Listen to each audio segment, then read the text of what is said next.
Hello, dear students. Today we have Proposition 13 of Book 3. A circle that touches another circle does not touch it at more than one point, whether they touch internally or externally. Okay, so we'll have two cases here. It's going to be a reductio ad absurdum. We're going to have two circles touching each other internally at more than one point. And in the second half of the proposition, we'll have a situation where two circles supposedly touch each other externally at more than one point. And obviously, by the drawings, we're going to do a reductio ad absurdum here, okay? So here we have two circles. I say that they cannot touch each other internally at more than one point. For if not, let them touch each other internally at more than one point. And let it be thus. And let the centers of the circles be taken of both circles. You have the blue circle and the red circle. Here's the center of the blue circle, and here's the center of the red circle. Let's join those centers and extend the lines. We know that if two circles touch one another, we've shown that it must be the case that if two circles touch one another and their centers be taken and the centers be connected by a straight line and that straight line be extended, the terminus will come into contact with the point of contact where the two circles touch one another. So it's a touch here and touch here. Now, since this is the center of the green circle and two lines coming out from the center go to the circumference and touch the circumference, these two are radii of this circle. Therefore, they are equal. All radii of circles are equal. So this is equal to this.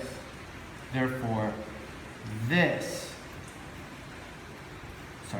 is equal to this. Therefore, this would be greater than this if we take that away. So if this equals this and you take this away from one side, then this will be greater than this. And let's add this to this side, then this will be much greater than this. I'm going to do that again, just so you can see it, okay? Insofar as, remember, this is a reductio. Insofar as this is the center of this circle, these two lines are equal. Well, if these two lines are equal, and you take something from one of the equal sides, but not from the other will be greater. So now this is going to be greater than this. Now let's add something to the greater part, this. So now this is going to be much greater than this, okay? But now let's look at this blue circle. These are radii of the blue circle. Therefore, this is equal to this. All radii of the circles are equal. But we showed previously that this is much greater than this. So here we have this being greater and not greater than this at the same time in the same respect, okay? Which is absurd. Therefore, the point we granted that they touch each other at more than one point when they touch each other internally must be false, because everything else followed. Everything else was true that we said. We know that. We proved it in the past. And it followed logically. So if it was true and logical, valid, everything, then that thing we granted at the beginning must be false. Therefore, it must be false to say that if two circles touch each other internally, they can touch each other at more than one point. Therefore, they only touch each other at one point. Now, just to be thorough here, let's say they touch each other, two circles touch each other at more than one point externally, okay? And it would, a funny drawing, but it would have to be something like this, okay? The green circle and the blue circle are touching each other at these 2 points, okay? Let's connect the points of contact. We know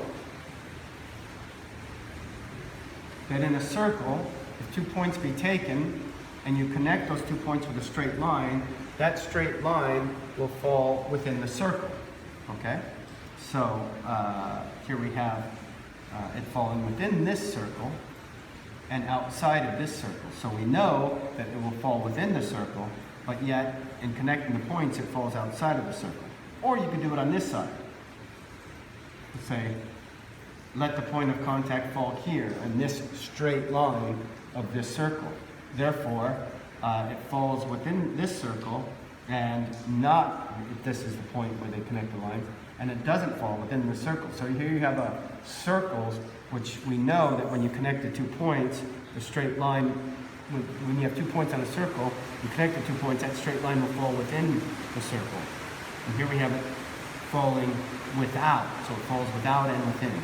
And then just to play absolutely thorough, you could say, well, what if it fell within both? What if it fell like this? And now it's falling within the blue circle and within the green circle. Well, then you have this part of the circle falling within the green circle. That is to say, they cut each other. So here you have, by given that they don't cut because they're just touching, and so you have them not cutting and cutting at the same time in the same respect. Okay, so you end up problems. Either it falls within and doesn't fall within, absurdity, or it cuts and it doesn't cut, or it touches and it doesn't touch, it cuts. Let's say it cuts and it doesn't cut. That's absurd, okay? So all those things lead to absurdity. So what we granted in the beginning must be false, that you can have 2 circles which touch each other externally, and they can touch each other at more than 1 point. Even if it's obviously stupid, even though the drawing had to be really weird, we say, okay, Mr. Smarty Pants, we'll do that for you. And we'll even bend the imagination. And what happened was it came to an absurdity intellectually. Okay, so if it's absurd, if it comes to an absurd conclusion, what we granted intellectually at the beginning must be false. That 2 circles can touch each other at more than 1 point, whether they touch each other externally or internally. That's false, so they can't not. It's false to say that they can, so then they cannot. When 2 circles touch each other, whether externally or internally, they do it at no more than 1 point. Thank you. Bye-bye.